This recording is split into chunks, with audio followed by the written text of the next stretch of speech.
Thousands of mysterious mounds like these dot the southeastern United States.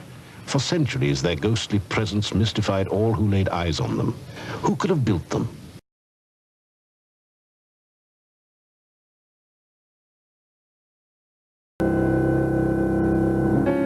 This painting in the Capitol building shows that romantic visions of the conquistador continue to celebrate the explorer's arrival on the American continent. But research tells a darker story.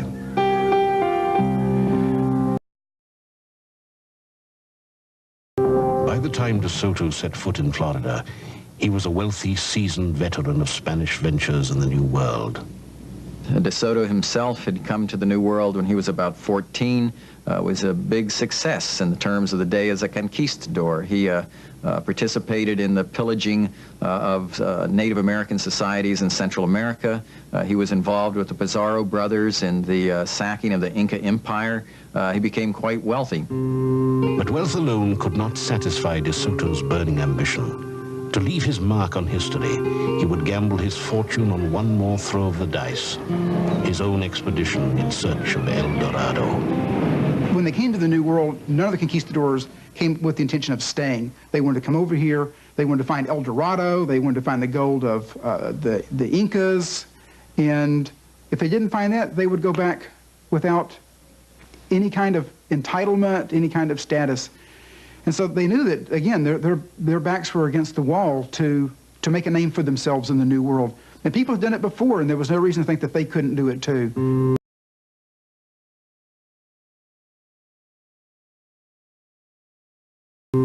Having plundered the great wealth of the Inca Empire, the Spanish turned their eyes northward.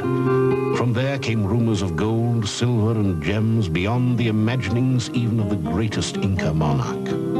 In fact, a few precious trinkets had been taken from the natives of the north, but in one of the great ironies of history, the conquistadors would never learn of the true source of that wealth, their own shipwrecked galleons. Late 1530s, wealth was going back on Spanish fleets. Many of those fleets set sail from the coast of Mexico, came around the Gulf, went down the Gulf Coast of Florida and through the Strait of Florida and up. Some of them wrecked, summer storms, hurricanes, and the Florida native people salvaged material off there.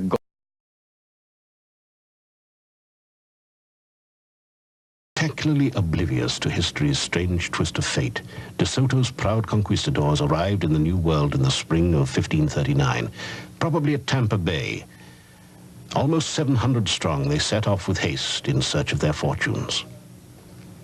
When they stopped to ask directions, as it were, they were in no mood to be trifled with. Every time DeSoto came to a new place, he would interrogate his captives, and the two main questions were, where is the greatest prince in the land? Where can I find the greatest, biggest, wealthiest society? And he also specifically asked Indians about precious substances such as gold and silver. The Spanish would show the Indians the jewelry on their fingers and on their bodies and would ask the Indians, where can I find this? Where can I find that?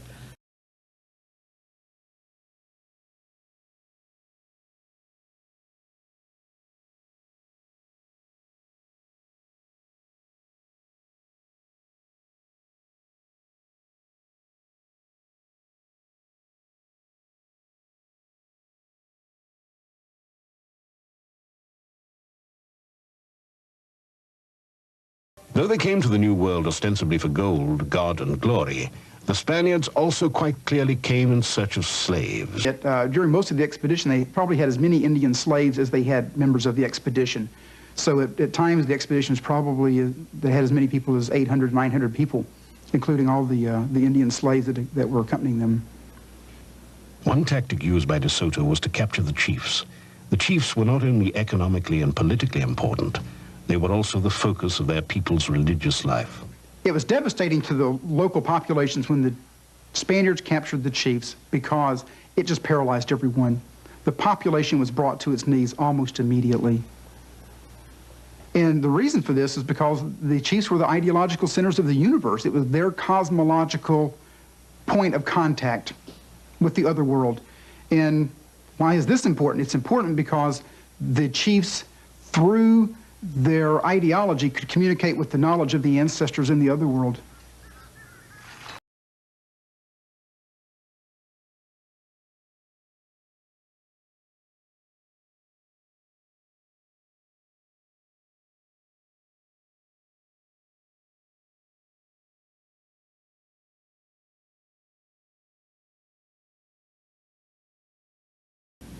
The accounts also reveal that the Indians fought just as violently as the Spanish.